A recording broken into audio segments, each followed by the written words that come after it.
WTC, UKTC, do the DANCE. There's a lot to take in when it comes to 40k terrain layouts, and now there's a new kid on the block. Hello and welcome to Incursion Tactics. Today I will be mostly talking about terrain formats. We're going to explore the latest terrain maps that have been introduced by Frontline Gaming, but to do it justice, we need to look at how it stacks up against some of the more established terrain layouts. We'll delve into the pros and cons of each of these, and then the new ones, so that by the end of this video, you'll have a solid overview of the most popular layouts and some points of comparison. All of this will give you some ways to think about setting up the terrain for your own games that suits your group's playstyle, and more importantly, allows for some fair and engaging games. Up first is player place terrain. So not so much of a layout on this first one, but what it does do is offer the most amount of control over the terrain placement. In these formats, players take turns positioning terrain within their designated zones, adding an extra layer of strategy to the game. However, one big drawback of player place terrain, if you're the person who sets up the first piece of terrain, then you can have a greater influence over the initial terrain layout, as it means you can push back where your opponent can then place terrain in their zone, as there are limitations on how close you can be to other terrain features. So if you put that first bit down right near the middle of the board over that center objective or around that center objective, it can then create a situation where an opponent has less cover on their side of the board when they're trying to get to that objective. Another problem with player place terrain is it is open to abuse. You can see here from this image, this was shared from a person who was offering some really interesting feedback actually from an event that I run using player place terrain, and you can see here World Eater's opponent going into a tower opponent, and the tower opponent has basically put all the ruins at the back of the board to create a killing zone where they can just plonk their army down and blast away at the World Eaters player who's got to traipse it across this massive gulf of no man's land if they want to try and get to the objectives. And the result of this is that you have a bit of a non-game. The World Eaters player either cowers in their side of the board, doesn't necessarily threaten anything or score anything, and the tower player can just sit back and blast away from pretty much any part of the board. They can just then move around and just get angles, and it's really quite unpleasant. And these sorts of things are only really worsened when you factor in player skill as well, and differences between players' skill and ability. If you have a more inexperienced player, they're very likely to just not realise what's happening or just trip themselves up in this part of the game. And so having this as an extra set of hoops to jump through in a competitive setting at least can be quite problematic. Outside of that, it's a really fun way to play the game. If you're playing Crusade, or if you've got a narrative game that you're playing, then players alternating where terrain goes with some house rules. If you're trying to create a scenario where you're intentionally creating bottlenecks or killing fields, that's part of the narrative of the game, then that's really cool, and you can create some interesting tactical depth in a narrative game and it still be relevant to the narrative that you're trying to forge. So it's really useful for that. One thing it does do, particularly in a competitive environment, is it creates uniqueness in your game, and it makes it so that the games are a little bit less cookie cutter and you're not just playing the same mission on the same map. If you've got a set layout that you're used to playing in a competitive environment, then player place terrain can mix that up a little bit, as you're not necessarily going to be playing against the same boards in the same way all the time. You're going to have that random element which keeps things interesting, keeps things tactical.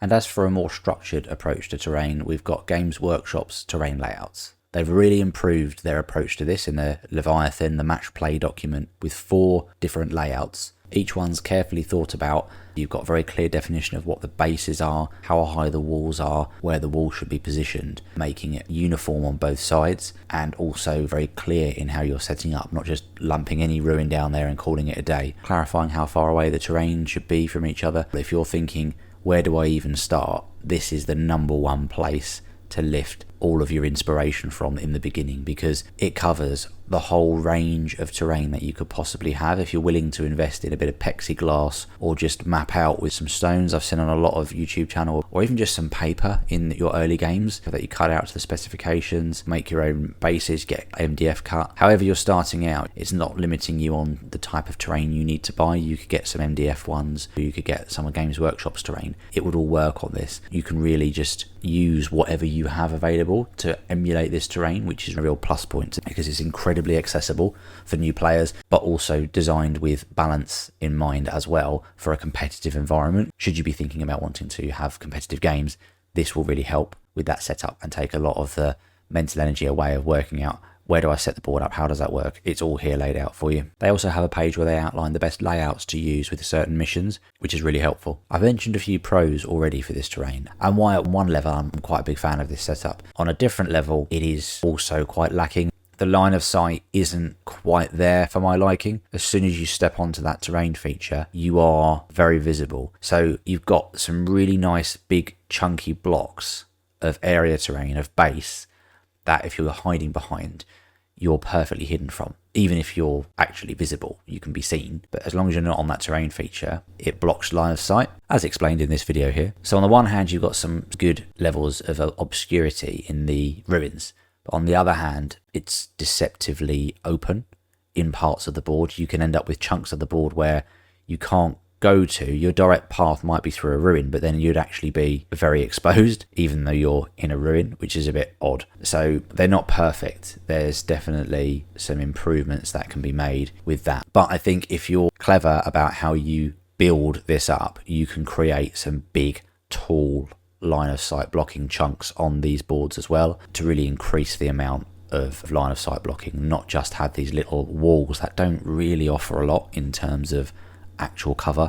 Because this game is so killy, the best kind of cover is cover that hides you completely, and these do a reasonable job of that, but your mileage may vary depending on where you're playing. And one negative of this layout is you might read a rules pack, for example, that says we're going to be using Games Workshop layouts, but you might go to the event and then the terrain is just a little bit lighter, even though it's the Games Workshop setup and they're set up in the same places and roughly in the same kind of way. It's very possible that it could be quite different to what you're used to playing and maybe not quite have as much cover, and so you could be going into a potentially unknown element, which is problematic. So this terrain setup that they've done for match play is fantastic, but there are a couple of nuances. Because it's designed to be different types of terrain that tournament organisers could have, it naturally opens itself up to a bit of variation, which could be a bit of a pitfall if you're not expecting it. Then we've got UKTC tournament. Full disclosure, I am a little bit biased on this because the events that I run use this and I quite enjoy playing on this terrain format. So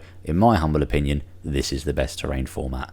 But as I have said, very biased. So take everything I say with a huge grain of salt. But the UKTC, UK Tournament Circuit terrain layouts, have put a lot of thought into their terrain. So the terrain basically, it's always going to be 10 pieces of terrain. There's going to be 4 little ruins, 4 not so little ruins, and then 2 larger ruins. And they've got big, generous bases on the bigger and the smaller ruins, and then a slightly narrower base on the mid-sized ones. All of them are completely line of sight blocking, which is fantastic. Comparing this to a Games Workshop piece of terrain, for example, which might have windows, doors, other fixtures and features which are fantastic for narrative and immersion, they cause problems if there are gaps there, because then you can be seen behind that ruin wall if you're in that terrain feature, which is a problem in the aforementioned killiness of this game. So UKTC just gets around that completely. There's fully line of sight blocking, and there's solid dimensions and a good width and height of line of sight blocking. So a massive pro in that sense. Because of the uniformity of this terrain piece, they allow for a really quick setup in the game. It's clear just at a glance what's what. You can just set it up very, very quickly between rounds if you're at a tournament. There's no other terrain features though in this. Unlike the GW terrain layouts,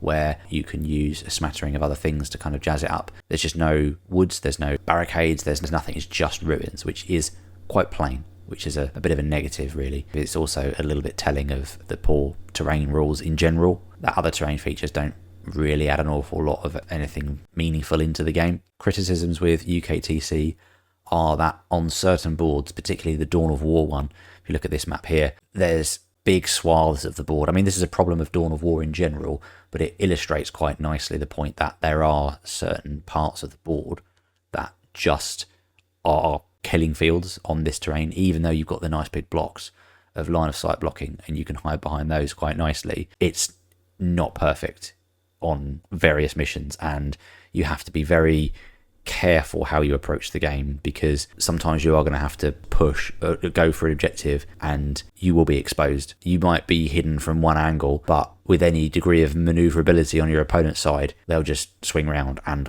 blast you from afar off of objectives. So this terrain format does allow for a slightly more shooting focused meta, or at the very least it can favour shooting armies in some missions. By the way, for $2.99 a month, you get access to an extra video teamed up with Epic Flail to offer an amazing Discord for all members as well. So not only will you get access to that extra video, but you'll be part of the Epic Flail and Incursion Tactics community. Hobby, memes, list advice, TTS, all sorts of greatness going on in that Discord server. So it's a really awesome benefit. And this week's video is going to be diving even further into the terrain conversation we're having just now, looking at the different terrain layouts and how to approach those, both in terms of writing your list and how you'd approach a game. So if you're interested, sign up now.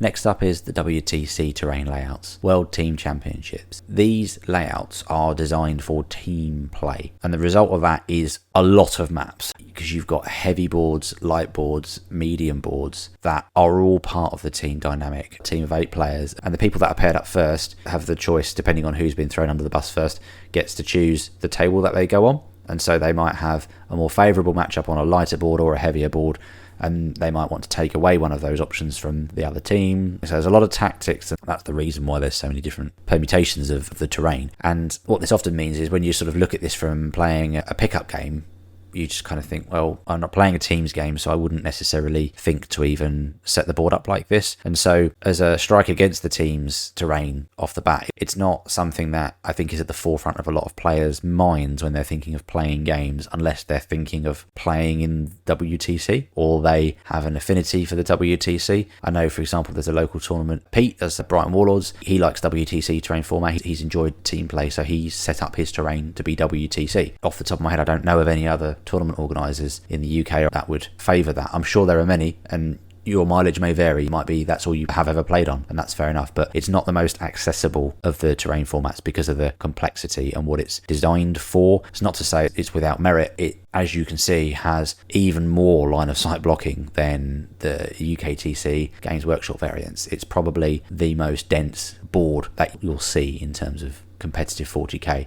And this is good because it allows for a lot more variation in the lists that you'll see, favouring in particular lists that will get the most benefit out of this cover, whether it's a fast-paced, infantry-based combat army, or just something that wants to be all MSU, many small units all over the board, hiding here, there and everywhere and not trying to engage. You can do those sorts of things a lot easier on the WTC boards because you've got this massive amount of line of sight blocking, which is incredible. But perhaps that is a negative for you. If you are someone that enjoys a shootier army, then this would be potentially problematic for you. And so the UKTC having more firing lanes is something that's a positive in comparison. So it depends on your perspective, I guess, if you consider that to be a good or a bad thing. But what I will say is it makes super heavies, big units like the Bane Blades, Lord of Skulls, things of that nature, very difficult to maneuver around the board. And I think generally speaking, you just don't tend to see that sort of unit on a WTC board because it's just not going to be able to get anywhere because of the terrain density and the ribbons. It's just not going to have a good time of moving around, so it just doesn't get included, which is a big negative because you're effectively cutting a whole type of unit out of the game. That may well be by design, but it's definitely a negative point. And now for the main event. I promised this at the start of the video: Frontline Gaming Static Terrain Guidelines. This is brand new, and they have for the longest time done player place terrain, and in response to feedback around that, they've implemented this change. You can see all the stuff outlined here in front of you. I will pick out just a few key things which I think they have absolutely aced, but it's not without its negative points, which I'll get to in a minute. So the second bullet point: every terrain feature blocks line of sight as if it were an obscuring ruin, which is a really elegant way of getting around the fact that woods, craters, all the area terrain that they've invested in and have as part of their terrain packet are effectively useless now.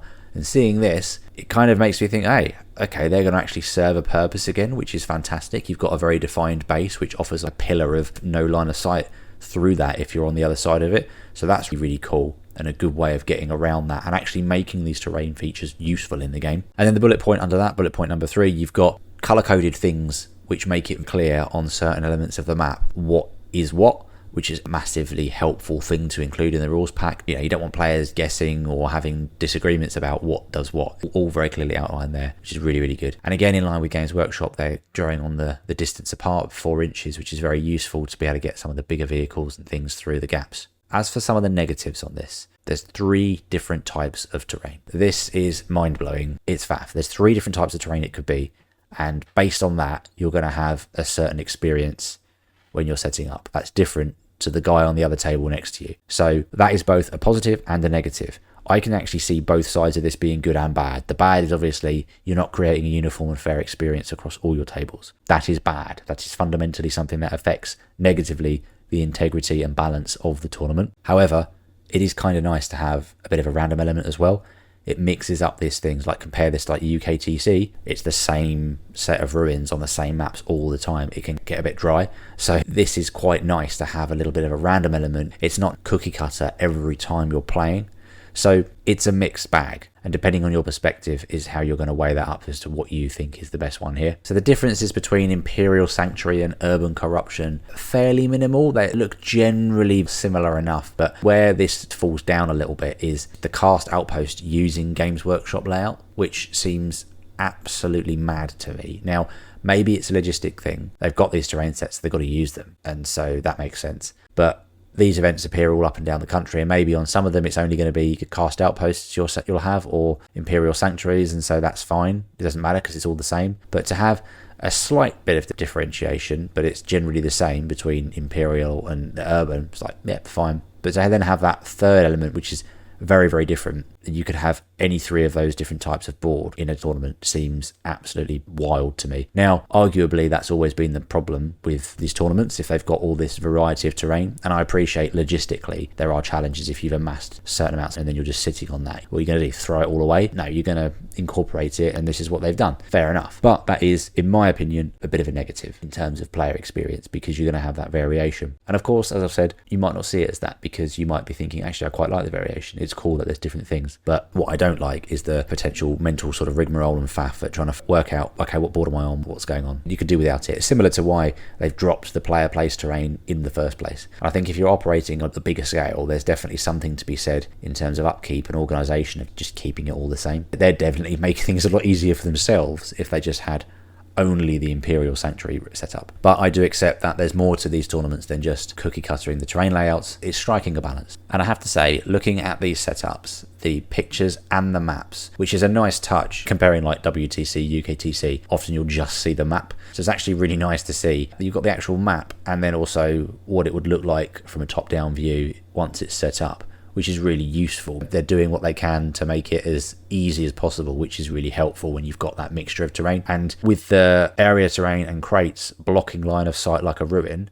you've got some pretty dense boards there. Just looking at this first one, if it's that deployment zone, you've got a little narrow line between the crates and the ruins next to the crates to see one into the other. So if you don't want to be seen, there's lots of places you can go to try and achieve that. I don't know if the area terrain placed in the way it's placed would give enough of a template compared to a nice L-shaped ruin. I feel like you could tuck behind that sort of structure a bit more safely than the area terrain. If you've got to be the other side of the area terrain to be invisible from it because it's treated as obscuring, that's great.